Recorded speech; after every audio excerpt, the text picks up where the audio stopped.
The following program was previously recorded. Chion, you look weird. What are you doing? I'm eating. I have to eat constantly or my teeth will grow. But since when do you eat trees? I mean, that's a tree, right? It's a young second growth tree. I used older trees when I built my lodge over there. You just seem so different. What happened to you? I was visiting my cousin Adrian in Maine. He's doing all kinds of weird research with gamma rays, and I was standing outside when one of his gamma rays passed through a beaver and then through me. And since then, I've been like this. This is horrible. I'm so sorry this ever happened to you. We're going to get you the best help that modern science has to offer. No, is that what you came here for? To make me feel bad about myself? I like being a beaver. I have an extra transparent eyelid for seeing underwater. Do you have that? No, this is the perfection I've always sought. I eat, I swim, I eat some more, Oh, hold on. What was that all about? I only poop in the water, okay?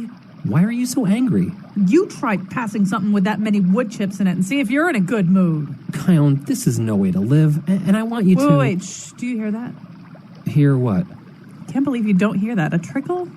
A tiny trickle. Do you hear that? It's a leak. I've got a leak in my lodge. Oh, this is bad. This is bad. Beaver's worst nightmare. Where is it? I don't see it, but I hear it. I gotta fix it. A leak! You need to introduce the show now. You did this, didn't you? You put a leak in my lodge because you hate that I'm a beaver. I curse your pink, hairless body with no tail and your lack of an overbite.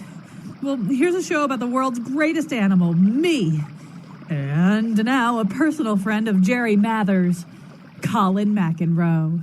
Yeah, actually, that's a different beaver.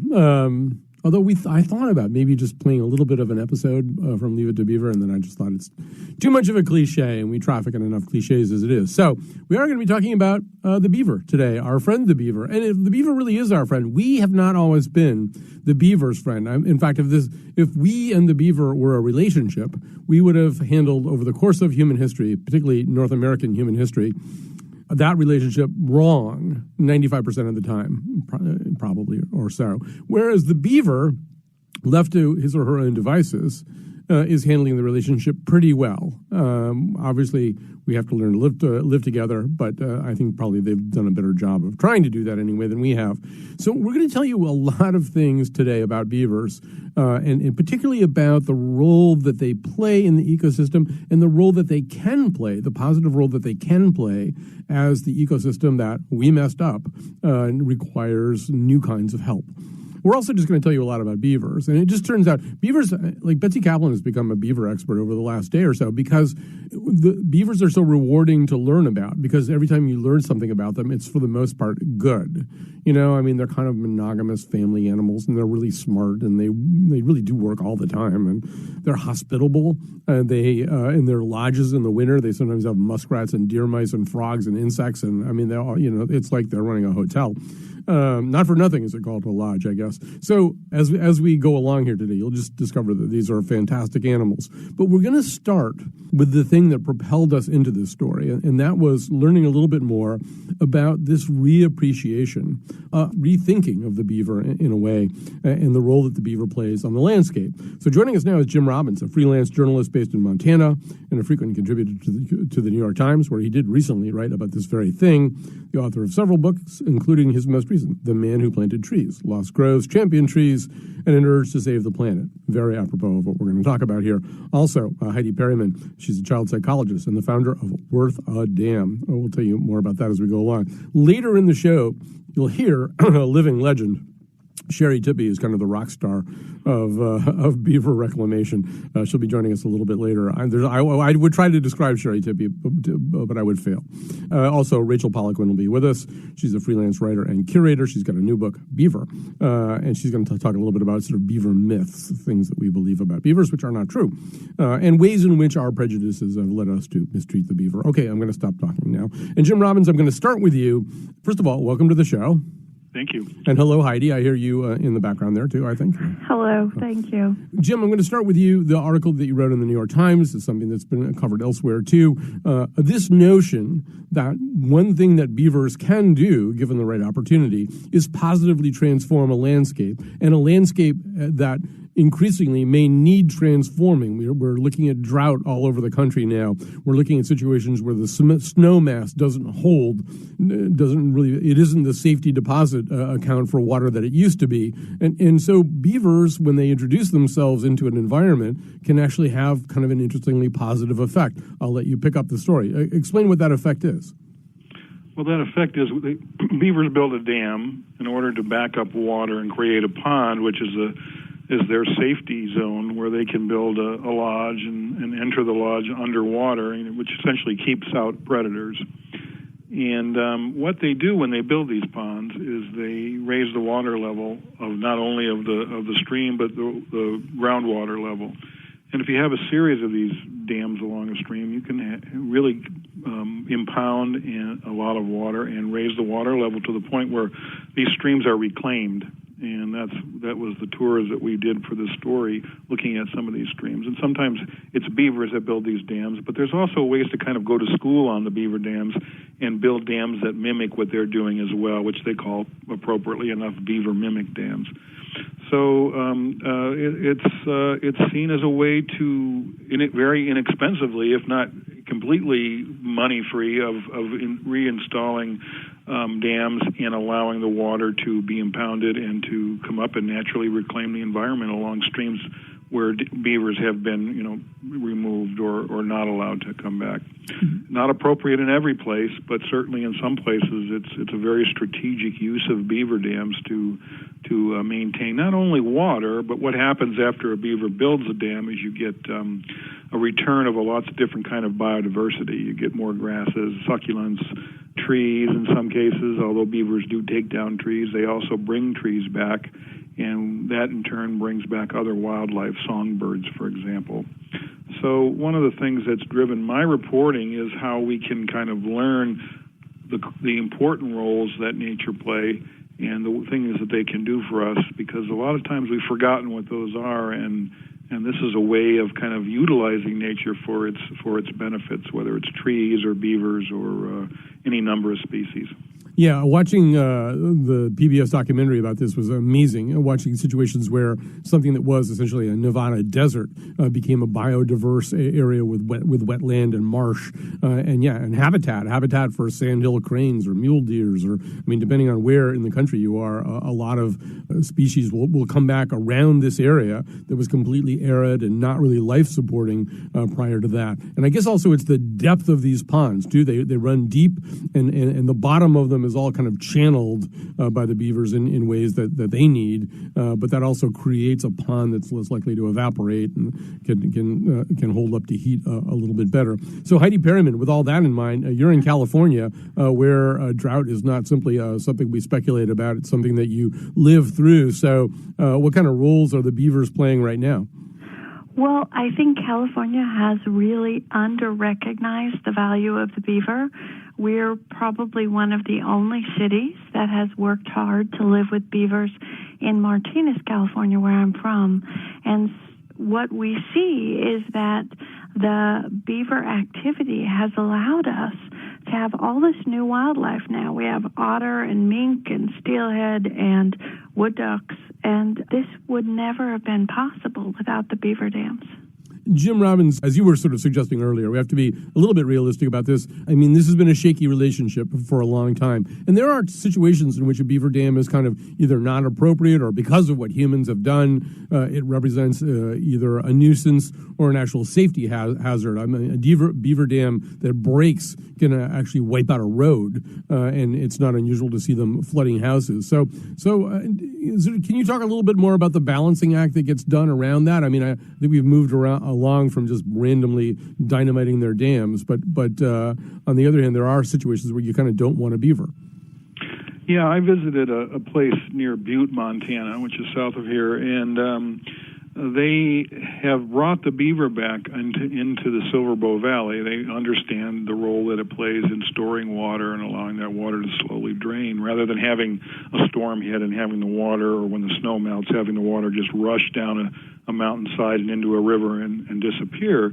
They realize the importance of beaver dams for impounding water and allowing it to release slowly so that people in the valley can use it for agriculture or drinking water or whatever. But there are places down low in the valley where they've had beaver problems. One place in particular, there's a culvert, a big culvert. It's near a park, and there are a bunch of homes around the park.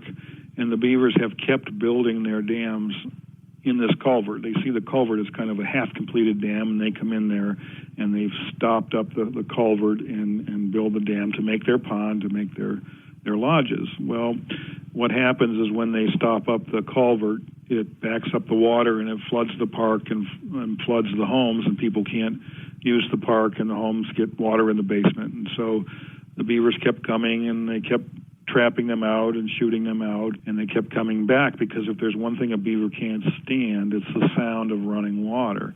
They are hardwired to want to stop running water. And in the story, I talk about how a beaver reintroduction expert had beavers in his basement in preparation of taking them into the backcountry at Yellowstone, and every time he flushed the toilet upstairs, the beaver would scratch and claw at the cage in order to get to that water to try and stop it up. So it's hardwired in their genetics. So what they did in the case of this persistent beaver in Butte was build something that's generally called a beaver deceiver. It's a big wooden frame with mesh around it that doesn't allow the beaver to get to the source of that running water, and it fools the beaver, and the beaver essentially can't dam it, so it goes away, and the water maintains its flow. It's fairly inexpensive to build, but it allows beavers to stay on the landscape in other places, but not in those places where they cause problems and damage.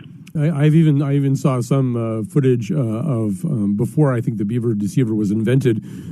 This wildlife expert in Canada, who they had the same problem in some kind of wildlife preserve where the beavers were flooding all kinds of things, and he actually had a boom box, I think, or something that had running water on it, and he actually put it up on the dam, and it was driving the beavers nuts, and they tried to bury it with mud. That's how much they hated it. So Heidi, one of the things that kind of comes up here, and I know from reading your blog that this is something that's very important to you. I mean, everything that Jim is saying argues for consideration of a question, which is, do we need to regulate the number of beavers that are out there and where they are and what they're doing and possibly reduce their population, to put it euphemistically, or will the beavers figure this out themselves? Will the beavers, left to their own devices, basically regulate their own population? And I know that you have a little bit of a battle or a beef with the U.S. Wildlife Service around this question.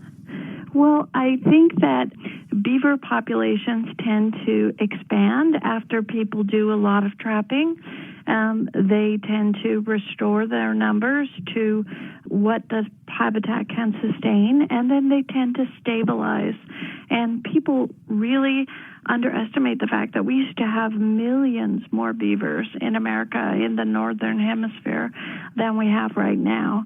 And we're about 10% of our population. I know that you're also very interested in, I'm sitting about a 3-hour drive from the Quabbin Reservoir. It's a Massachusetts reservoir which was actually created in the early part of the 20th century when 4 towns were flooded, including my mother's hometown, so I know a lot about the Quabbin. And so they've been doing, I think you saw the same story that I saw. They have like a 62-year-long beaver survey. They've been sort of watching the beaver population there without any real manipulation, just kind of seeing what goes on when beavers are pretty much left to their own devices, as it were. And I would imagine that's of great interest to you.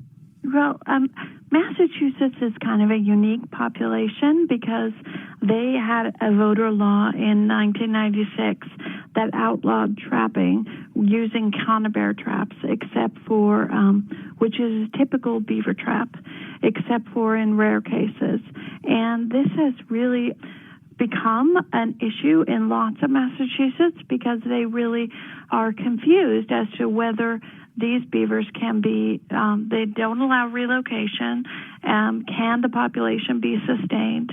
There are people who are doing great work in Massachusetts installing flow devices or methods to allow beavers to remain without flooding, and that's really what we did in Martinez, which was we installed what's called a caster master, which isn't a beaver deceiver because those only affect culverts.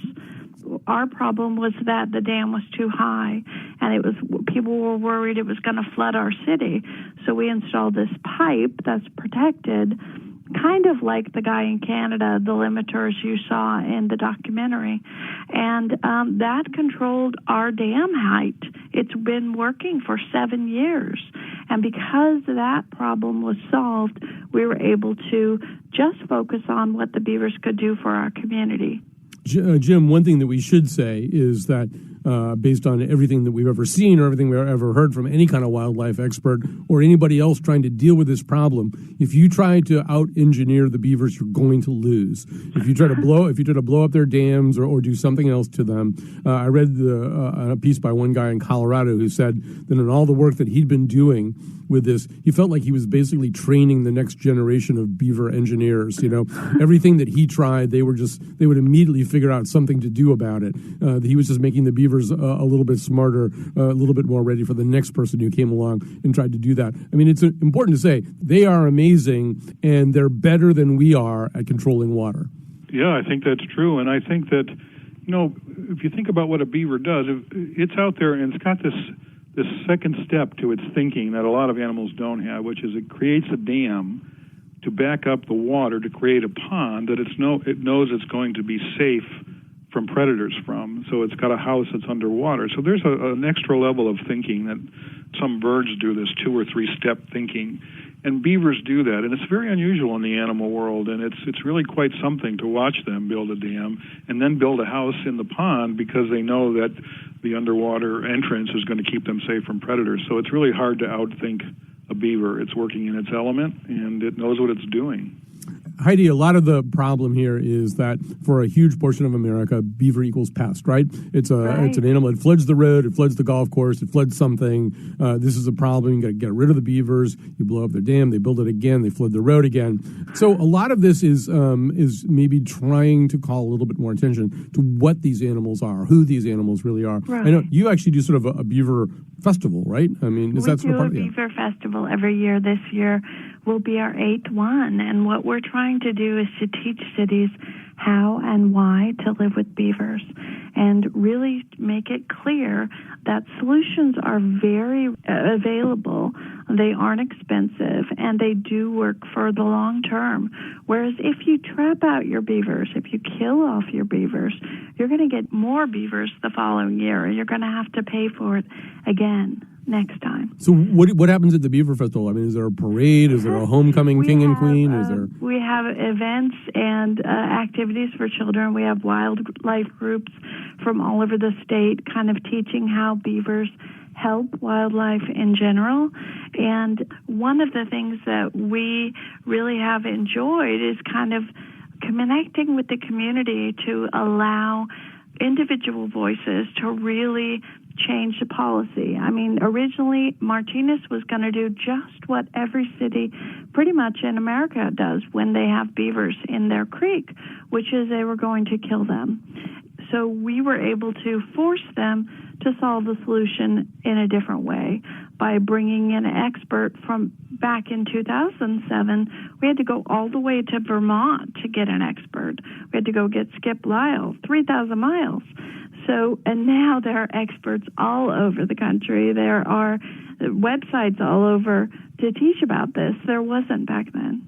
So, Jim, bearing in mind even what your new book is about, I mean, this is a way into a larger conversation that this is an animal that has been used a certain way. I mean, for, a couple hundred years, basically, all we did was kill it and put it on our heads. And then it started to be viewed in an era of development as this problematic species that was interfering with development. It does seem as though we're being called upon right now as a species and as a society to think a little bit differently about how we interact with our own environment and what the animals are there for. I mean, they're not just there to be exploited by us or gotten rid of by us if they seem to be in our way. Does this make you sort of McKibbenishly hopeful that maybe we'll look at the beaver and sort of get it? I think so. I mean, all of nature. I'm an intellectual pessimist, but a glandular optimist, and I see a lot of bad stuff going on, but I also feel hope, and people are hopeful, and the beaver is one example. I think what's going on is people are starting to realize in a big way that nature has a wisdom, And it's not that it hasn't been there, it's that we haven't appreciated it. One example that has to do with forest in New York, years ago, they were going to build a new water treatment plant for the water for New York, $8 billion. Instead, they decided to protect a forest north of New York in the Adirondacks for $1.5 billion, because trees filter water and they clean water quite nicely. And so we are starting to appreciate the role that nature plays in our lives. And sometimes it's a nice thing, but it's also an economic thing, and it's kind of a way, too, of honoring other kinds of life, not just human life, and as kind of coexisting with them. So I think it's a win-win situation, and I see a bit of a revolution going on in this regard now, and that's kind of what I've covered for the Times and in my books. All right, we can only hope. Let's grab a quick break here. We'll come back with more. I think we're going to talk a little bit more when we come back about how did we get into this mess with the beavers? How did we wind up on the wrong side of the dam from the beavers? My mama took a big brown beaver and she stuck him up in the air.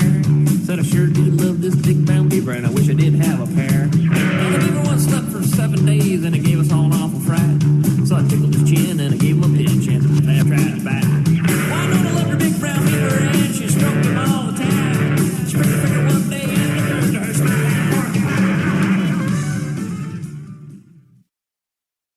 As you can tell, we've got a lot of fabulous guests here about beavers, but we're sort of saving for last, for the very end of the show, the Springsteen of beavers, and that's Sherri Tippie. She really is the rock star of, at least of beaver relocation, beaver trapping and relocation. But we got all kinds of wonderful guests here. All right, so Heidi's still with us. Before we add Rachel, let's go to Maureen in East Haddam. Hi, Maureen. Hi, Colin. What's on your mind? I'm so glad that you're doing this show on beavers because my husband and I have been really lucky to have beavers here on our farm that we've had. We've been living with them for the past decade, and I can attest to everything, positive thing that you guys have been saying about them. You know, they've cleared invasive brush, and they basically reclaimed an overgrown, pasture that was near the pond that they live in. And last year, especially during a long, period without rain, I would notice that other water areas or in the area would dry up or were drying up. Spots I had seen never dry up were dry, and our ponds were not. Yeah. No, actually, well, Heidi can confirm this, that there are parts of the country that are experiencing drought right now where basically one rancher may be asking another rancher who does have beavers if he can come over with some of his livestock. His cattle or take water from his wells. There's research from Glennis Hood out of Alberta that says that during a drought, beaver ponds had 9 times more water than equivalent areas without beaver. That is an unbelievable amount of water. And you have to think about, they're not only keeping the water on the land, they're also keeping the water underground. So the aquifer is restored because of that ponding that the beaver is doing. That's Heidi Berryman. She's going to be with us for a while. You can find out more about her. You can just Google Wortha Dam, I think, and you will find Heidi pretty quickly. Let's add, for her second appearance on our show, Rachel Poliquin is back with us. She was the author of The Breathless Zoo, Taxidermy and the Cultures of Longing. We did a whole show about taxidermy. Her new book, Beaver, for the Animal series of a book publisher whose name I can't pronounce. Rachel, welcome back to the show. Well, thank you very much. So let's sort of go back in time. I mean, we've been talking for a while on the show about all the good that beavers do, that they can do, and that there is beginning to be a reappraisal. Even ranchers who might have seen them as pests 20 years ago are starting to realize that in a drought, you do want those guys creating ponds that don't evaporate during droughts and creating whole new ecosystems and bringing back biodiversity that's vanished from certain landscapes. But it wasn't always thus. In most of the story of at least New World settlers and beavers has been a pretty unpleasant one. But just begin by telling us, I mean, sort of in legend, who or what have beavers been? I mean, what's the sort of story of beaver iconography all through human history? Well, beavers have an extraordinarily rich and extraordinarily bizarre cultural history. There are actually two species of beavers. There's the Eurasian beaver and then the North American beaver. And the Eurasian beaver, and the stories go back to Aesop's fables and Hippocrates. And Aesop actually wrote a crazy fable about the beaver because they have these scent glands, which are in the lower posterior region of the animal. The ancients believed that these scent glands were actually testicles. And they used them because they were so potently smelly. They used them in all kinds of medical remedies, and Hippocrates actually recommended beaver testicles in these remedies. But Aesop determined that the beaver, when chased by the hunter for these scent glands, would actually self-castrate himself to leave the organs behind so that he could escape with his life. When we say determined, we should emphasize he thought he had determined that. thought he had determined. And so the beaver became this moral of chastity and austerity and prudence of why lose your life for a few possessions. And so it had this really rich cultural tradition throughout the ancient world, and then the Christian moralists in the medieval period absolutely loved this story because it symbolized cast off all your evils and your sins and give them to the devil so you can escape with a purer life.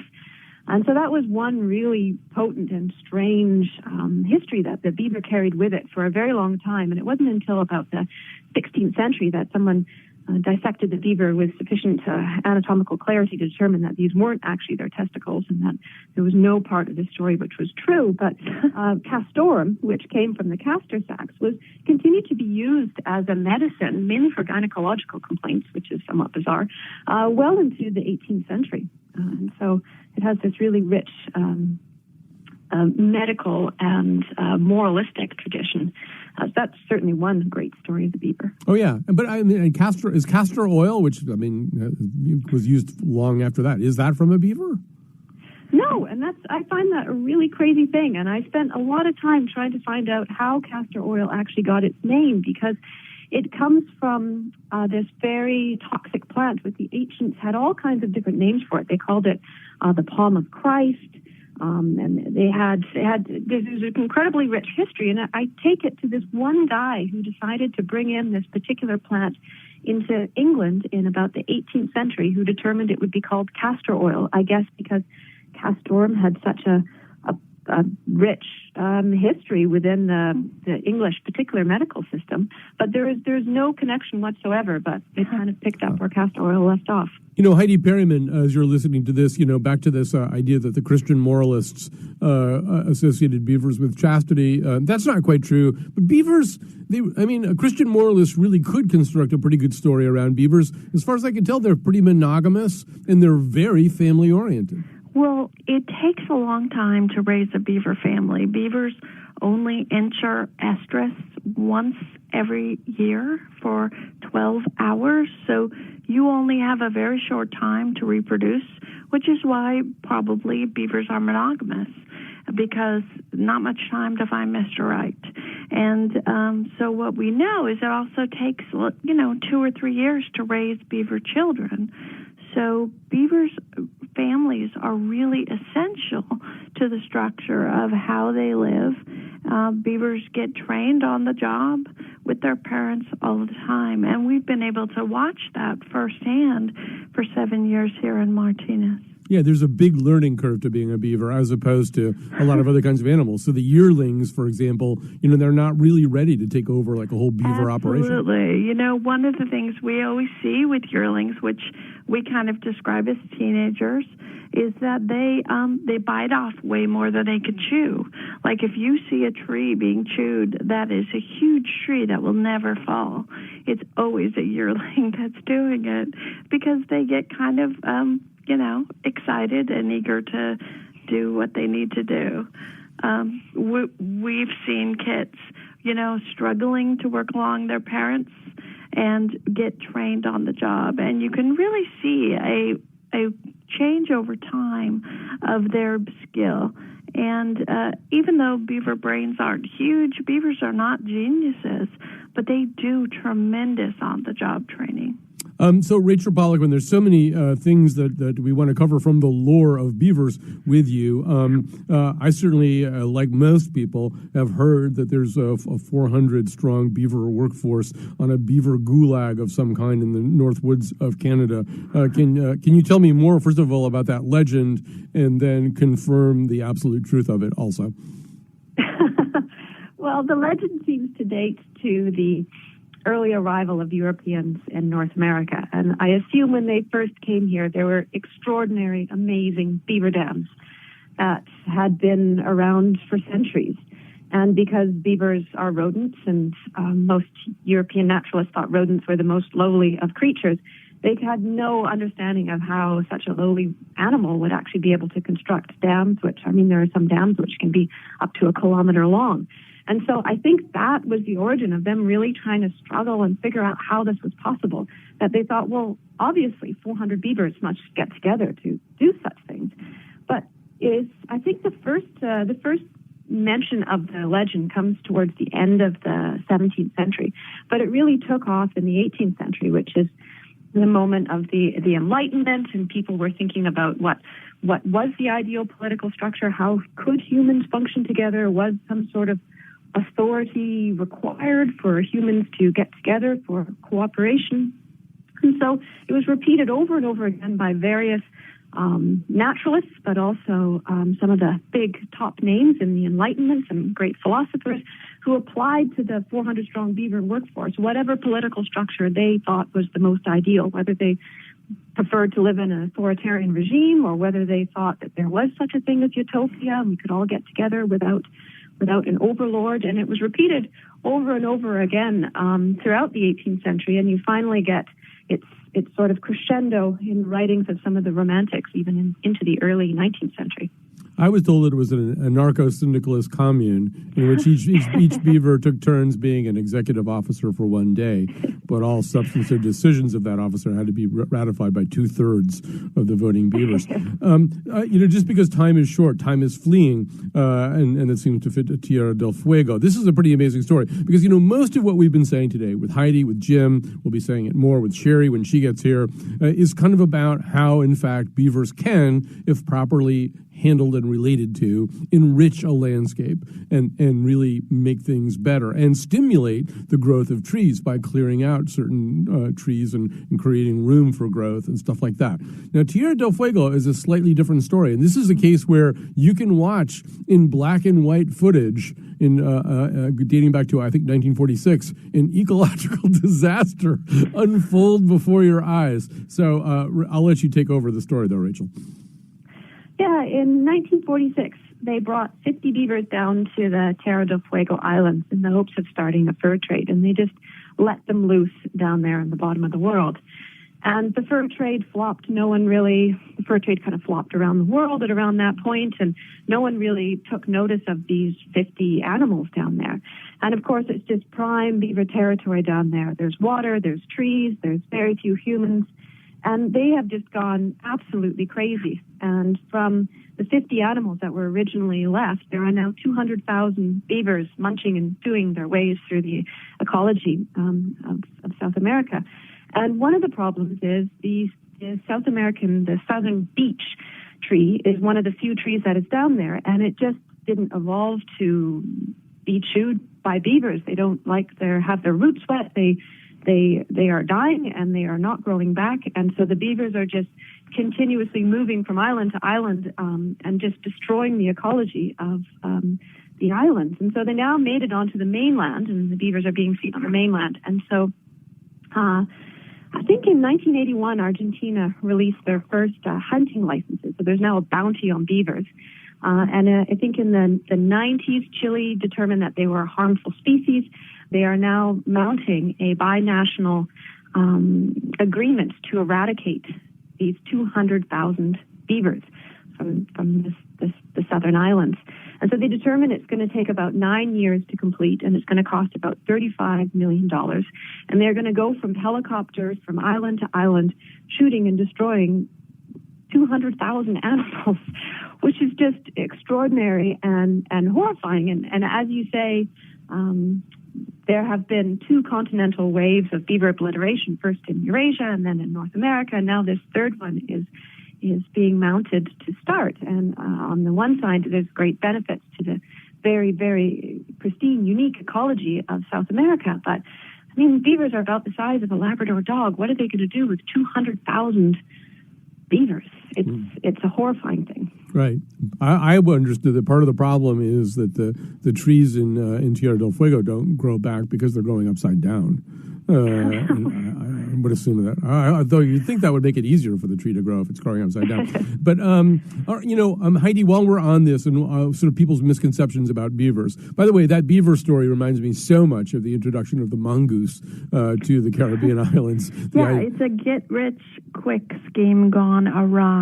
Right, the mongoose and what were they thinking, introducing an animal with a huge fur coat into South America anyway? The mongoose was, of course, brought in to control snakes. The mongoose killed all the snakes on every island in the first 15 minutes they were there, and they've spent the ensuing 50 years knocking over garbage cans. But Heidi, one thing I know that kind of bothers you is that everybody talks about a beaver like they know what they're talking about, that people routinely mistake other animals for a beaver. Even though as a kid I grew up really loving animals and knowing a lot about animals, somehow or other I never understood there was something called a nutria. Every time someone would tell me that there was a thing called a nutria, I would say, well, that can't be the name of an animal.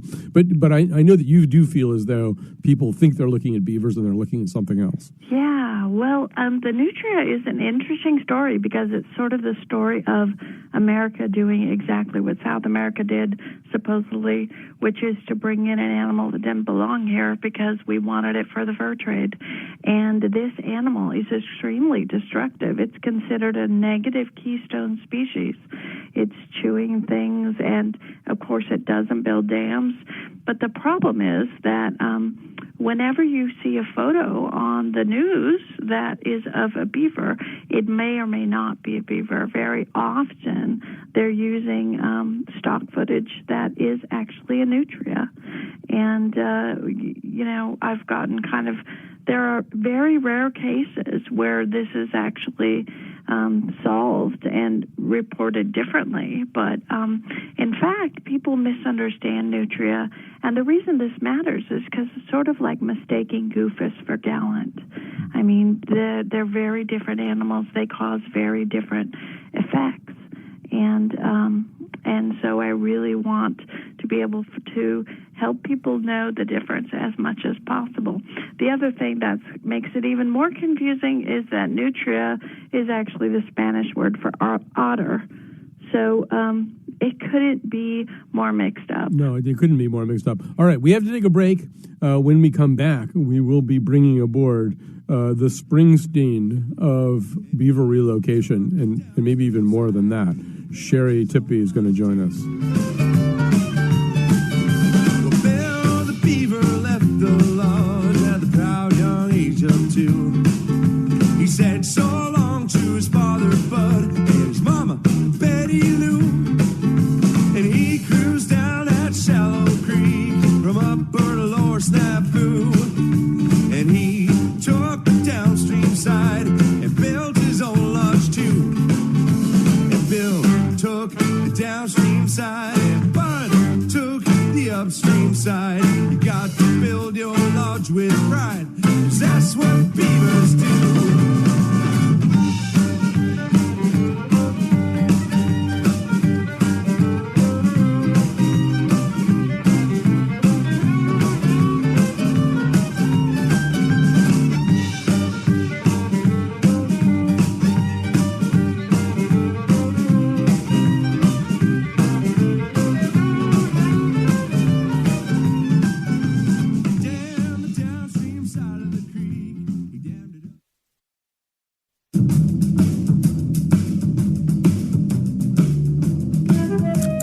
Thank you. It's great to be back here at the Laugh Lodge, America's #1 comedy club for beavers. How's everybody enjoying those birch bark appetizers? Try the fern lasagna. You won't regret it. So listen, anybody hear about the enormous rodent with an obnoxious musical career? His name is Justin Beaver. Beaver audiences are so easy. Today's show was produced by Betsy Kaplan and me. The part of Bill Curry was played by Mel Gibson. And now, back to Colin. All right, we're back. When we first started thinking about doing this show, we realized there were a lot of great people that you could get as a guest, and we got some fabulous guests. We're so grateful to Jim Robbins and Rachel Poliquin and Heidi Perriman, who's still with us. But there really is one rock star of this world, and that's Sherri Tippie. She's the top live trapper of beavers in North America. She rescues beavers in Colorado and rehabilitates and locates them to areas where the ponds they create will be needed. And one of the reasons I think that she has emerged as such a rock star is that in some ways she is such an unlikely wildlife friend. Sherri Tippie, one of the things that you usually say right off the bat, I think, is you're not somebody who really goes camping and stuff like that, right? You're a hairdresser? No way do I go camping. I believe in Bigfoot, and I know he'd come and get me. Right. So how did you get involved with beavers? I mean, you're really involved with beavers. This is both an ecological crusade and a love affair, I think it's fair to say.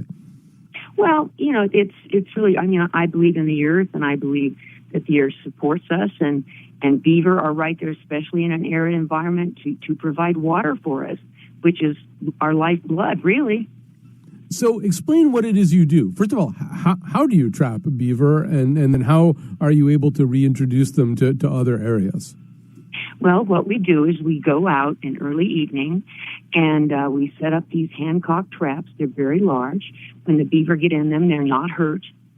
The very next morning, we go back and we take all the traps away. And if we have beaver, we bring them home. I always want to make sure that we get the whole family, since beaver mate for life and they're monogamous.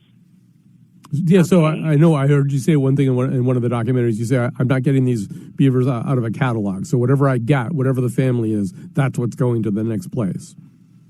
Right. You might get a new mated pair, or you might get a family that has just started mating, which means they'll have very few kits, maybe one, maybe two, or you might get a pair that's got yearlings and kits. One time I caught 8 beaver, and they were all related. I think one thing that's hard for people to appreciate or maybe even believe in, somehow or other, the idea that you can capture an animal in one place and release it in another, it just seems like that's never going to work, or the animal's going to try to get back to wherever it was you found it in the first place. I mean, how well do these beaver relocate and adapt to the places you bring them to? Well, they relocate very well. In fact, when beaver were almost trapped out into extinction, one of the ways they brought them back was on horseback. I believe that there was a remote area in, Montana, Idaho, someplace like that. And they put them in a box and then dropped them from a helicopter. And I don't know how many beaver there were, but they only had two deaths.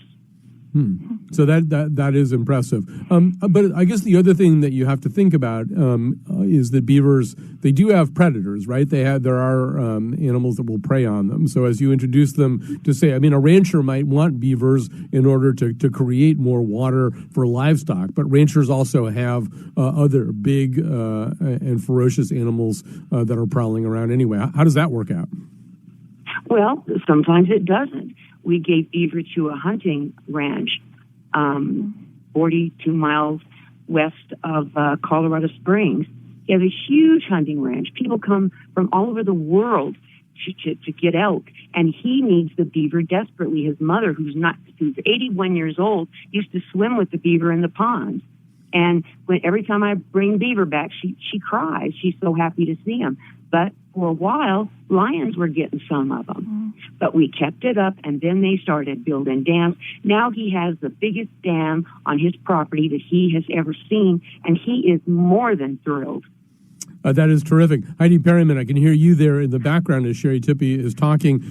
In Martinez, California, and the places you've seen this, do the beavers have predators? Are there things in California that are eating the beavers? There are certainly predators even in California. Coyote, bobcat, lots of other kind of interactions with animals can be dangerous for beaver, obviously. But the biggest problem for beavers has 2 legs and walks, and it talks. We're the biggest problem for them, and we pretty much wiped them out. So it's remarkable that they even made it back. Sherri Tippie, watching footage of you with these animals, it really is clear that you're, as I say, involved in a very important environmental mission. But there seems to be kind of an emotional bond that you have with them too. I mean, do you feel as though this is kind of a love affair, that something inside you really loves these beavers? I'm connected to probably all wildlife, but yeah, mostly beaver. When I first started trapping, before I loved all wildlife. I cared about soil erosion. I cared about biodiversity. I cared about the aquifer, depleting the aquifer. I just cared about everything. Moose, meat, just anything you can imagine.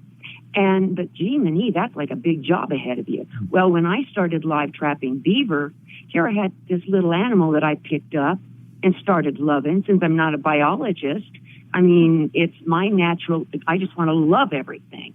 And this little doggone beaver, he just looked at me and didn't mind at all. And I started reading about them because I found them so interesting. So what I found out was amazing. I found out that by concentrating on beaver, I had all those other things covered. It's the amount of work, least amount of work for the biggest bang. You get what I mean? Yeah, Heidi, did you want to say something about that? Yeah, what I just want to say is I just want to clarify that not every state allows relocation of beaver, even though it would be good for them. So my state of California, relocation is illegal.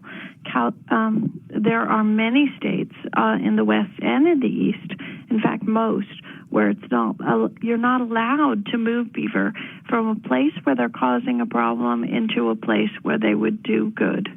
That's amazing. And so is that something that you've had to bump up against, Sherri Tippie? Well, timing is everything. And back in 1985, when I started live trapping beaver, it was all over the newspaper that they were going to kill 200 beaver in the Platte River. And I'd been trapping a little bit, taking beaver from golf courses and stuff. And the Division of Wildlife really didn't know what to do with me. I had too many people on my side. And when I went to the division to borrow their traps, I took the press with me. So they looked like jerks that they didn't let me borrow their doggone traps. And it was just a matter of timing. Our Division of Wildlife had never had a non-hunting person approach them the way that I did. And I was I was in every newspaper, magazine, everything at the time. And it was really like them being overwhelmed. Plus, what they thought, because the way that I looked and everything, I was still a lot different then, a lot younger. They thought that I was maybe going to move a couple beaver and it was going to be too much for me and I'd go along my way. Well, let me tell you, live trapping these beaver are the most fun I have ever had. It's like my religion because it ties in with everything that I believe that supports life. We're running out of time, but how many beaver later is this? They thought you'd give up after 2 or 3 beaver. How many beaver has it been since then? Oh my God, I don't know. I should have kept track. I know, but I don't know. I didn't. You know, but hundreds. I'm assuming hundreds. My trapping season is very short. It only lasts about 2.5 months. Because that's the time that we can take them and get their family and relocate them all together. I will not separate families. There's a lot of commercial trappers here who relocate beaver. Well, they kill them, actually. They'll just put them out in the dead of winter. They freeze to death. Sherri Tippie, have to have a home. Sherri Tippie, we're going to have to go. It's been so great to have you on. Thanks very much also to Betsy Kaplan. If you have any questions about beavers, please email them to Betsy Kaplan. She knows a lot about them by now.